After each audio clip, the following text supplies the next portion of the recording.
दरवर्षी तसाच आहे, म्हणून आजचा दिनविशेष घेऊन येत आहे माऊली भुईबाळ. नमस्कार बालमित्रांनो, आजचा दिनविशेष 1823 साली चिलीमध्ये गुलामगिरीची प्रथा समाप्त झाली. धन्यवाद माऊली.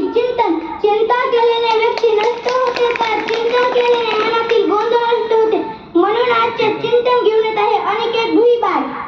नमस्कार बालमित्रांनो, आजचे चिंतन अवघाची संसार सुखाचा करीना आनंद भरीन तिने लोकी जाईन गे माये जाया पंढरपुरा भेटेन मायरा आपुलिया सरसुकृताचे बळमे लाईन क्षममय देईन पांडुरंगा बापरक महादेव विठ्ठलाच्या भेटी आपल्या सेवेसाठी करून ठेवला. धन्यवाद आहे. मूल्य डॉक्टर बाबासाहेब आंबेडकर यांनी आपल्याला 10 नैतिक मूल्याची सांगड घालून दिली आहे. त्यापैकी एक नैतिक मूल्य घेऊन येत आहे कांगडे शिवराज. नमस्कार बालमित्रांनो, आजचे मूल्य देशाने माझ्यासाठी काय केले यापेक्षा मी देशासाठी काय करतो हे महत्त्वाचे आहे. भारत माझा देश आहे असे नुसते दररोज प्रतिज्ञा म्हणून उपयोग येत नाही, तर प्रतिज्ञाप्रमाणे वागणे महत्त्वाचे आहे. धन्यवाद शिवराज.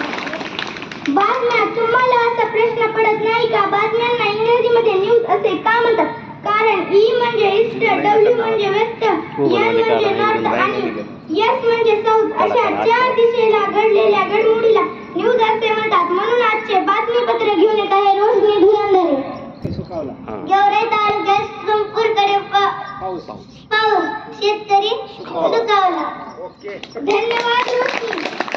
सामान्य ज्ञान. प्रश्न विचारा पुन्हा असेच का आणि तसेच का, शिकणे कधी संपत नाही, होऊ द्या लाख चुका. खरंच माणूस आयुष्यभर विद्यार्थी असतो आणि विद्यार्थी म्हटल्यावर प्रश्नही पडणारच. तसेच आम्हाला काही प्रश्न पडलेले आहेत, बघू तुम्हाला या प्रश्नाची उत्तरे येतात का. म्हणून आजचे सामान्य ज्ञानावरील प्रश्न विचारे सैराज पवार. नमस्कार बालमित्रांनो, आजचे सामान्य ज्ञानावर प्रश्न पहिला 5वी साठी मुलींसाठी पहिली शाळा कोणी सुरू केली? सावित्रीबाई फुले. हे उत्तर बरोबर आहे.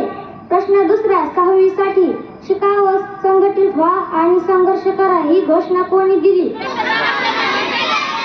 डॉक्टर बाबासाहेब आंबेडकर. हे उत्तर बरोबर आहे. सत्यशोधक समाजाची स्थापना कोणी केली आहे? महात्मा ज्योतिबा फुले. हे उत्तर बरोबर आहे. प्रश्न चौथा 7वी साठी मराठी वृत्तपत्र सृष्टीचे जनक कोणास म्हणतात? मराठा वृत्तपत्राचे जनक कोण?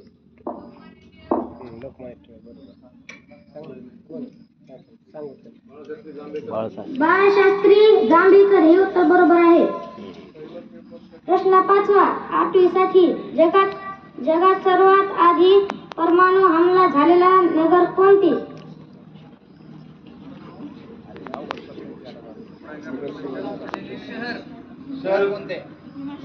Hiroshima Nagasaki. नाही, हिरोशिमा नागासाकी. ओके, सांगतो. हिरोशिमा. हे उत्तर बरोबर आहे. हिरोशिमा नागासाकी 2 शहर आहेत.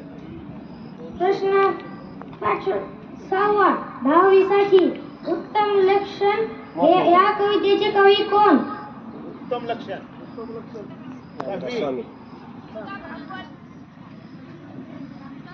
भागवत सांगितलं की नाही? संत रामदास. हे उत्तर बरोबर आहे. प्रश्न सर्वांसाठी जगातील सर्वात मोठे महाकाव्य कोणते? महाभारत. हे उत्तर बरोबर आहे. धन्यवाद. धन्यवाद सैराज. शब्द. इंग्रजी ही आपली आंतरराष्ट्रीय भाषा आहे. तिचा पाया मजबूत होण्यासाठी आजचे इंग्रजी शब्द घेऊन येत आहे वैष्णवी सुपेकर. नमस्कार बालमित्रांनो, आजचे इंग्रजी शब्द ब्राईट. डबल सांग. ब्राईट. सांगितलं. BRIGHT. ब्राईट. ब्राईट म्हणजे तेजस्वी. नोटीस. NOTICE.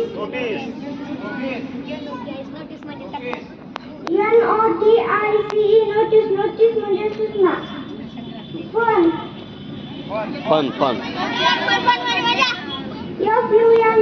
म्हणजे मजा. धन्यवाद वैष्णवी.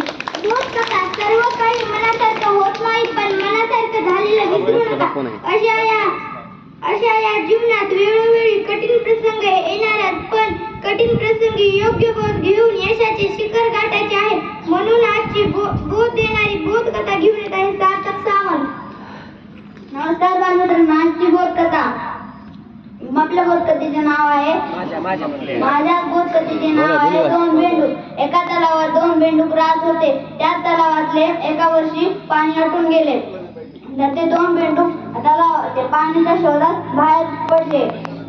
त्यांना एक खोल विहीर दिसली, त्यामध्ये खूप पाणी होते.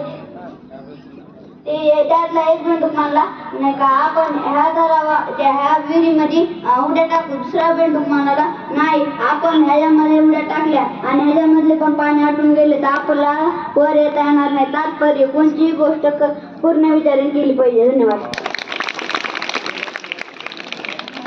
धन्यवाद सार्थक. शेतकरी म्हणतो ढग गडगडत, पाऊस का पडत नाही. शेतकरी म्हणतो ढग गडगडत, पाऊस का पडत नाही. अशा या सुंदर परिपाठाला टाळ्या का वाजत नाही, टाळ्या का वाजत